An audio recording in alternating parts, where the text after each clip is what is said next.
कहानी है, बहुत ही हृदय को छूने वाली कहानी है। तो भावों को बहुत सुंदर ढंग से सियाराम शरण गुप्त जी ने इसमें कहानी में पिरोया है। और इसमें दो तरीके की भाषा है, जो बच्चा बोल रहा है या सोच रहा है, और जो बड़े बोल रहे हैं। ये तो बोलचाल की भाषा हुई, जैसे उन्होंने उत्तर प्रदेश के एक ग्रामीण घर में जिस तरीके से बोली जाती है। और लेखक के अपने विचार जो हैं वो बिल्कुल शुद्ध हिंदी में हैं, संस्कृतमय हिंदी में है।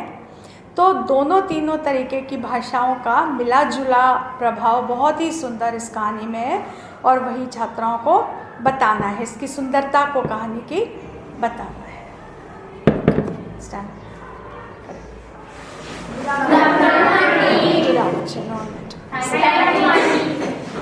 अच्छा, सबने कहानी पढ़ी?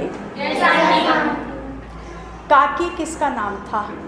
हाँ, श्यामू की माँ का। हाँ, ठीक है, श्यामू की माँ का था। तो ऐसा करते हैं, बहुत छोटे में कहानी को हम लोग समझ लेते हैं। आप शुरू करिए कहानी। हाँ, बोलो बोलो, कौन शुरू करेगा? इधर से शुरू करो। एक श्यामू नाम का लड़का रहता है, वो सो के होता है तो देखता है। देखो, ऐसा है, भूतकाल में बात करो, रहता है नहीं, अब तो नहीं रह रहा ना, ये तो एक कहानी है। श्यामू नाम का लड़का था। हाँ, उसके घर में कोहराम मचा हुआ था क्योंकि उसकी काकी का डेथ हो गया था। हिंदी में मर गई थी अच्छी भाषा नहीं, मर गई थी अच्छी भाषा नहीं। या तो हम कहेंगे कि उसकी काकी का स्वर्गवास हो गया था माँ का, या उनकी मृत्यु हो गई थी, है ना। हाँ, चल आगे आप बताइए थोड़ा सा। हाँ, वो उठता है तो देखता है। उठा वो उठा तो देखा। अभी नहीं उठ रहा है वो, जब वो उठा तो उसने देखा कि मेरी दादी को, हाँ, काकी को या माँ को, मेरी काकी को उस पे लेटा कर ले जाया जाए। हाँ, तो उसने क्या किया? उसने कहा नहीं, मेरी माँ सो रही है, हाँ, उसको सोने दो। हाँ, फिर क्या हुआ? माँ का अंतिम संस्कार हो गया। फिर आगे? हाँ, फिर क्या हुआ? जब वो उसकी काकी को ले जा रहा था तो उसने बोला कि नहीं मेरी वो तो हो गया। फिर क्या हुआ बाद में, जब वो दुखी रहा कि वो खुश हो गया? क्या हुआ उसके बाद, जब उसकी काकी का अंतिम संस्कार कर दिया गया तो फिर क्या हुआ? वो बहुत होना ही है, बच्चा तो दुखी होगा ही। और उसको क्या समझ में आ गया?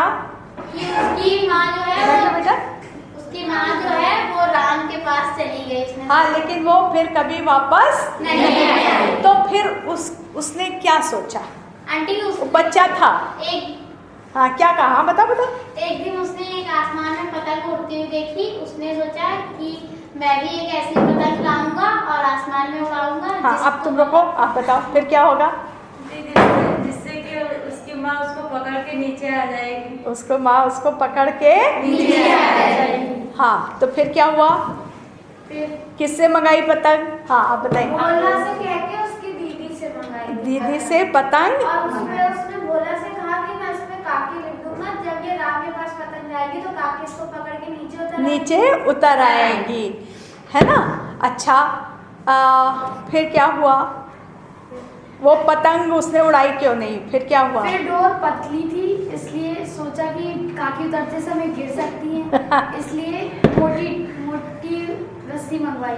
फिर क्या हुआ? मोटी रस्सी मंगाने के लिए क्या किया गया? टंगा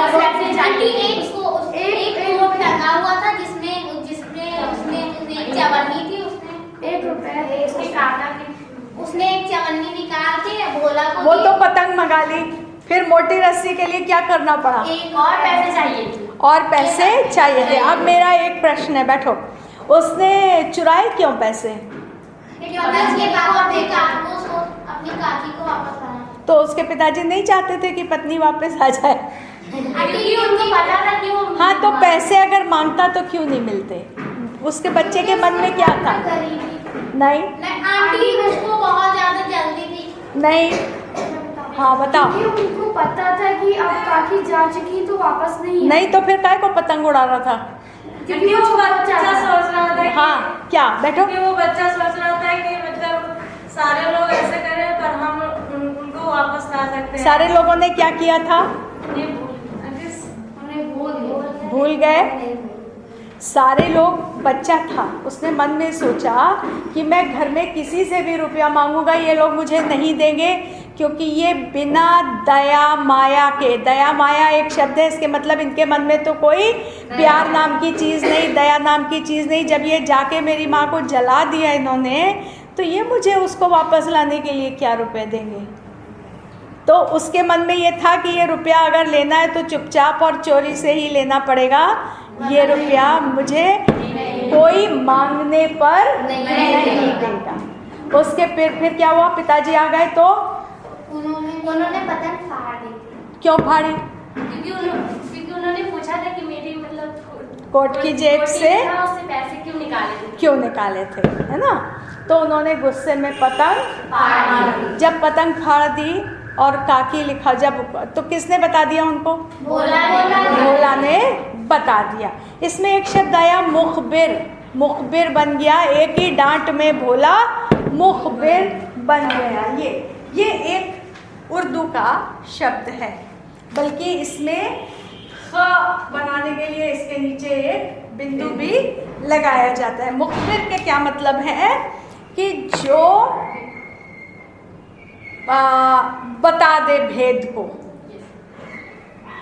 अगर तुम लोगों ने कुछ शैतानी की पूरी कक्षा ने मिल करके, और आपस में तय हुआ कि जब टीचर आएंगी तो कोई नहीं बोलेगा, अगर तुम लोग यहाँ उछल कूद कर रहे हो, दौड़ रहे हो एक दूसरे के पीछे और कुछ टूट गया, तो मान लो ये तय हुआ कि कोई नहीं बोलेगा, सब चुप रहेंगे, और एक ही डांट में एक जनी कोई तुम लोग बोल पड़ोगे कि नहीं इसने किया था, इसी के कहने से हम लोग दौड़े थे। तो मुखबिर उसको कहते हैं कि जैसे कोई पुलिस का साथी बन जाए।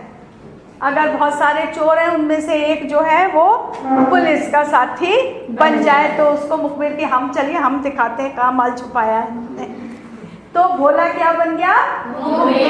उसने कहा कि ये रस्सी इसलिए मंगाई थी कि इस पे पतंग बांधेंगे और काकी को नीचे उठा। तो उसके पिताजी को जब ये पता चला कि ये पतंग से क्या होने वाला था, तो वो कैसे रह गए? हत बुद्धि। ये जो शब्द है बड़ा सुंदर संस्कृत का शब्द है, हत बुद्धि। बुद्धि सबको पता है, सोचने समझने की हमारी जो शक्ति है उसको बुद्धि कहते हैं। हत के मतलब है मरना। तो अगर हमारी सोचने की शक्ति समाप्त हो जाए तो हम कहेंगे हम हत बुद्धि रह गए। क्या करें समझ में नहीं आ रहा। कहा तो इतने गुस्सा थे कि इसने चोरी करी, मेरे बेटे ने यही सीखेगा बड़ा होकर। जब उनको पता चला कि ये बेचारा भोला भाला बच्चा इसलिए चोरी की थी कि पतंग में उतारेगा अपनी माँ को, तो वो कैसे रह गए? हत बुद्धि। उनको फिर कुछ नहीं समझ में आ रहा था कि हम खुद रोएं कि बच्चे को प्यार करें कि अपनी गलती के लिए क्षमा मांगे। तो वो हत बुद्धि रह गए, है ना। और बच्चे ने जो जो बातें करी है वो बिल्कुल बच्चे के हिसाब से भाषा इन्होंने सियाराम शरण जी ग्रुप ने बनाई है कि अपनी जीजी से कहकर चुपचाप एक पतंग और मंगा दो। देखो अकेले में लाना, कोई जान ना पाए, कोई जान ना पाए, है ना। और जब लेखक अपनी तरफ से कोई बात बता रहे हैं तो देखो कितनी सुंदर, विश्वेश्वर हतबुद्धि होकर वहीं खड़े रह गए। हत बुद्धि होकर वहीं खड़े रह गए। जैसे वह प्रायः अकेला बैठा बैठा शून्य मन से आकाश की ओर ताका करता था। शून्य मन क्या होता है? हमारे मन में बहुत सारी इच्छाएं होती हैं, बहुत सारी आगे के लिए योजनाएं बनती रहती हैं, लेकिन जब कोई बहुत उदास होता है तो उसका मन कैसा हो जाता है? शून्य के क्या अर्थ होते हैं? एकदम अकेला ना, अकेला नहीं, शून्य के क्या मतलब होते हैं? अगर किसी को ये मिला तो क्या मतलब है कि 10 में से क्या मिले? 5। और ये मिला शून्य। तो इसके मतलब शून्य मन से इधर उधर ताका करता था, मतलब वो कुछ समझ नहीं पा रहा था, कुछ सोच नहीं पा रहा था। ठीक है, तो इसके जो कठिन शब्द हैं वो समझो। कोहराम मचना के अर्थ है कि शोर मचना, लेकिन कोहराम मचना जो है अधिकतर मृत्यु के बाद जब करी जाती है तभी कोहराम मचना होता है। हम ये नहीं कहेंगे कि आपका जब खाने की छुट्टी होती है तो प्रेरणा में कोहराम मचता है, नहीं। शोर होता है, खेलते हो, बातें करते हो, हंसते हो, वो कोहराम नहीं है। जब रोते हुए जोर की आवाज निकाली जाती है तब उसको कोहराम मचना कहते हैं। कि सब लोग, कोई चिल्ला रहा है, कोई रो रहा है, कोई सिर पटक रहा है, कोई बाल नोच रहा है, कोई ऐसे कर रहा है, तो इसको क्या बोलते हैं? कोहराम मचना, उपद्रव मचाना। अब देखो, ये उपद्रव मचाना, उपद्रव के मतलब एक मतलब होते हैं, हंसी का शब्द भी होता है उपद्रव मचाना। इसके अर्थ है शैतानी करना, कि छोटे छोटे बच्चे बड़ा उपद्रव मचाते हैं, बंदर छत पे आके बड़ा उपद्रव मचाते हैं, मटका फोड़ डालते हैं, कपड़े उठा के ले जाते हैं, खाना ले जाते हैं, वो भी उपद्रव। भीड़, गुस्से के भी सेंस में, जब हम गुस्से के भाव से भी कहते हैं तब भी उपद्रव शब्द का प्रयोग करते हैं। कि गुस्साई हुई भीड़ बहुत गुस्से में प्रदर्शन कर रहे थे लोग और बहुत उपद्रव मचाया और पत्थर फेंके। तो जब हम कहेंगे बच्चों ने उपद्रव मचाया तो वो हंसी के भाव से होगा कि नहीं होगा? जब हम कहेंगे कि गुस्साई भीड़ ने, क्रोधित भीड़ ने पत्थर फेंके, तो कैसा भाव होगा? क्रोध का भाव होगा, है। और जैसे बंदर है तो वो एक शैतानी का भाव होगा कि बंदर बड़ा उपद्रव मचाता है। यहाँ कैसा भाव है कि मेरी माँ को मत ले जाओ, मेरी माँ सो रही है, तुम लोग मेरी माँ को कहाँ ले जाओ? दुख का, ये दुख का भाव है। ना ये गुस्से का भाव है, ना शैतानी, ना हंसी। समझ रहे हो? ना शैतानी, ना हंसी और ना क्रोध। इसमें है कि बच्चे ने बहुत उपद्रव मचाया कि मेरी माँ को मत ले जाओ। उपद्रव मचाना का असली अर्थ है काबू से बाहर हो जाना, काबू से बाहर हो जाना। शयन, शयन के मतलब सोना, शयन के मतलब सोना। और ये वाला सोना नहीं, सोने वाला, नींद वाला। तो भूमि शयन, भूमि के मतलब जमीन पे सोना। तो जमीन पे किसको सुलाया जाता है? जब किसी की मृत्यु हो जाती है तो उसको, जो खासतौर से हिंदुओं में, उसको चारपाई से उतार के पृथ्वी पर सुलाया जाता है। तो भूमि शयन। और करुण, उदास। करुण के अर्थ है उदास, विला, रोना, और रुदन के मतलब भी रोना। ये सब संस्कृत के शब्द हैं। देखो ये अनमने मन से, अनमने, अन के क्या अर्थ हो? बिना मन के। अन के मतलब बिना। बहुत अच्छा, शाबाश। अन के मतलब बिना। तो बिना मन के ये मतलब नहीं कि हमारा मन ही नहीं है। अनमने के मतलब कोई इच्छा ही नहीं है। बहुत अनमने मन से हमने कहा अच्छा तुम कह रही हो तो हम चलेंगे तुम्हारे साथ, हमारी इच्छा नहीं है। अन जब पहले लग जाता है, अन जब किसी शब्द से पहले लग जाता है तो उसका मतलब होता है नहीं। अन का मतलब है नहीं। तो अनगिनत, इसके क्या मतलब है? बहुत सारे। नहीं, जिसकी गिनती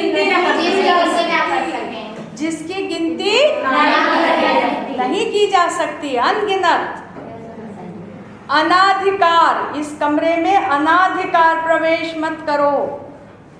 अगर तुम्हारा अधिकार नहीं है, तुम्हें आने की इजाजत नहीं है, तो तुम यहाँ नहीं आ सकते। अनाधिकार, अगर बहुत सारी जगह तुमने लिखा हुआ देखा होगा, अनाधिकार प्रवेश वर्जित है। अब बड़ी बड़ी जगह जाओगे पढ़ने, कॉलेज में जाओगे, बड़े बड़े स्कूल्स में जाओगे, तो कई जैसे प्रिंसिपल हैं या और कहीं लिखा है अनाधिकार प्रवेश, ऑफिस अनाधिकार प्रवेश वर्जित है। जिसको आने के लिए अनुमति नहीं है वो यहाँ नहीं आ सकता। अनाधिकार प्रवेश वर्जित है। तो अन के मतलब नहीं, अन के मतलब नहीं। तो अनमने के मन से मतलब बिना इच्छा के, बिना मन के, बिना इच्छा के वो ऐसे ही उदास बैठा रहता था। अच्छा, उत्कंठित, उत्कंठित, उत्कंठित का क्या अर्थ है? उतावला होना, बहुत अधिक इच्छा होना, उत्कंठित। उग्र, बहुत ना क्रोध, बहुत अधिक क्रोधित होकर, तब ये कहते हैं उग्र रूप, उग्र। ठीक है। विघ्न, बाधा, हतबुद्धि आपने समझ ली। तो अब बहुत जल्दी से आप इसके थोड़े से शब्दार्थ लिख लीजिए और फिर काम आपको देंगे, इन सब को वाक्यों में प्रयोग करने का प्रयत्न करिए। चलिए पहला लिखिए, रोना बचना, रोना पीटना,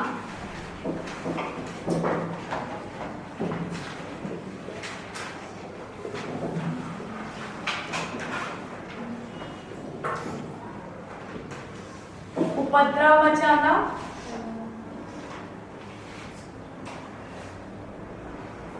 काबू से बाहर होना,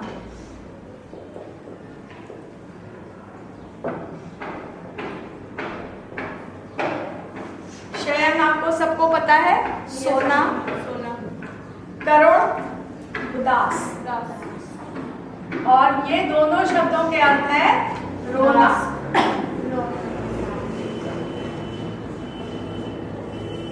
मुखबिर, मुखबिर के मतलब भेद बताने वाला, राज बताने वाला। हतबुद्धि, सोचने समझने की शक्ति समाप्त हो जाना।